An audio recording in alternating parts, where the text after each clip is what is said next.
Hello friends, இன்னைக்கு வந்து நம்ம என்ன பண்ண போறோம்னா கருவாட்டு குழம்பு வைக்க போறோம். இதை பார்த்துக்கிங்க, மீன் கருவாடு. அதுக்கு என்னென்ன தேவைன்னா ஃபஸ்ட்டு உருளைக்கிழங்கு வெங்காயம் தக்காளி மொத்தம் இருந்தாலும் போது கருவாட்டு குழம்பு ஃபினிஷ் பண்ணிக்கலாம். அது இல்லை ரவாண்டு புளி மட்டும். கமான் கீழே ஜூம்.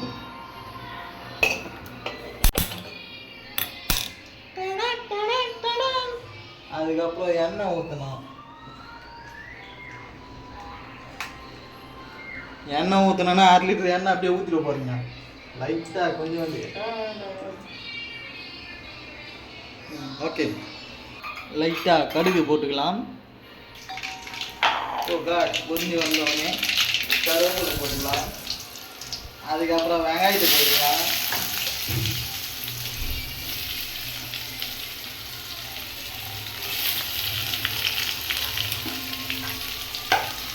சீனில் சிட்டு கரண்டி எடுத்து கிளறி வெங்காயத்தை நல்லா பொன்னிறமாக வந்துக்கிறது. கோயம்பு உண்டா கோயம்பு இருந்து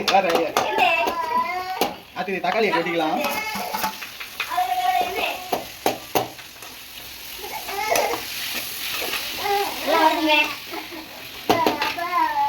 நல்லா வெங்காயம்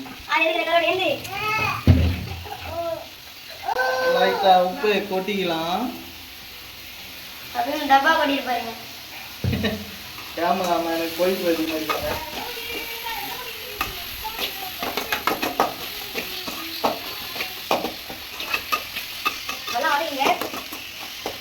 வெங்காயம் தக்காளி வதக்கிறதுக்கு கொஞ்சம் டைம் கொடுக்கலாம்.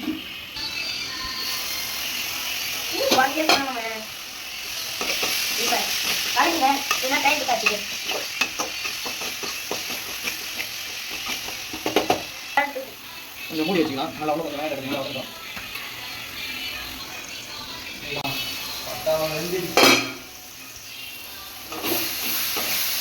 நல்லா வதக்குங்க. சின்ன பசங்களை பக்கத்துல வச்சுன்னு எதுவும் பண்ணாதீங்க. பெரிய விபத்தாயிடும்.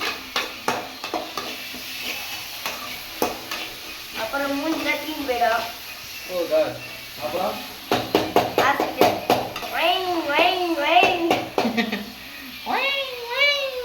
சீனில் சிட்டு கருவாடை போட்டு இப்போ கொட்ட மாட்டேன்.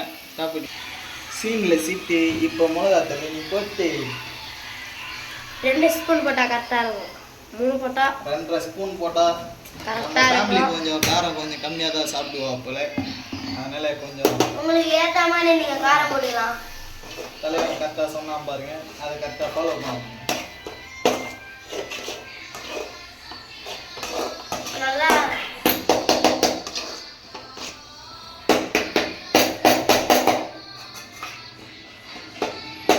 அது லைட்டாக எண்ணெய் பிரிஞ்சு வர வரையில் கொஞ்சம் வெயிட் பண்ணலாம்.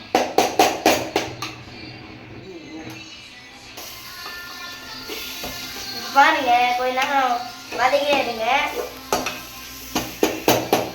அதில் இருக்கிற எண்ணெய்லாம் நல்லா பிரிஞ்சு வராது. ஏன்னா இப்போ ஏன் இது பண்ணுறேன்னா கொஞ்சம் இதுலாம் இது சொல்கிறது கீழே அடிப்பிடிக்காது. எண்ணெய் பிரிஞ்ச வரைக்கும் கொஞ்ச நேரம் டைம் கொடுக்கணும். அதுக்கு நீங்கள் கேஸு சிம்மில் வச்சு கொஞ்சம் நேரம் வதக்கணும். பாருங்க காய், சிம்மில் வைக்கணும்.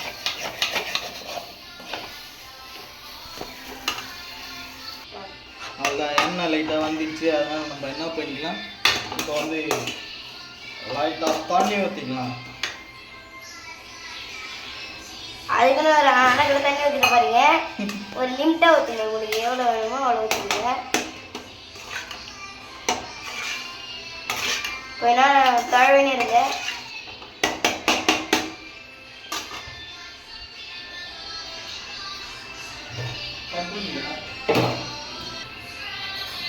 அதுதான் புளி லைட்டாக பிசைஞ்சிக்கலாம்.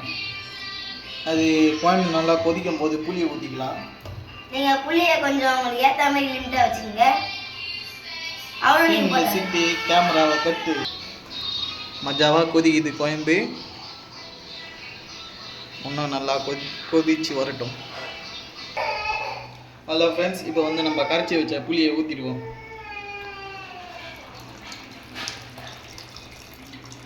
அதுக்குன்னு புளி அதில் போட்டு போறீங்க. புளியை தண்ணி எடுத்து போட்டுருங்க. அதில் இருக்கிற தண்ணி மட்டும் அதில் புளியை நல்லா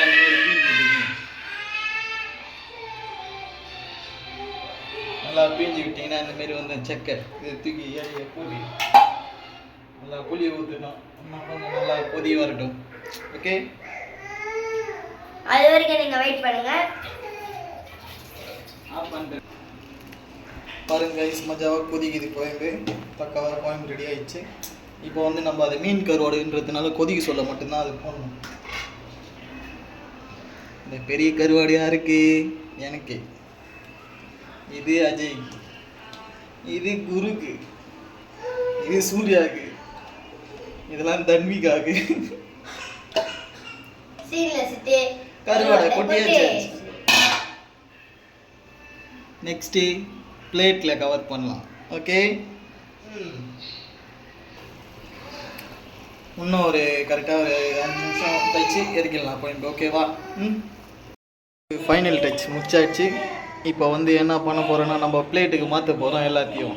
ஓகேவா? ஓகே, ஃபினிஷ் ஆகிடுச்சு. Bye friends. மறக்காமல் நம்ம சேனலை லைக் பண்ணுங்கள், சப்ஸ்கிரைப் பண்ணுங்கள், ஷேர் பண்ணுங்கள், கமெண்ட் பண்ணுங்கள். தேங்க்யூ.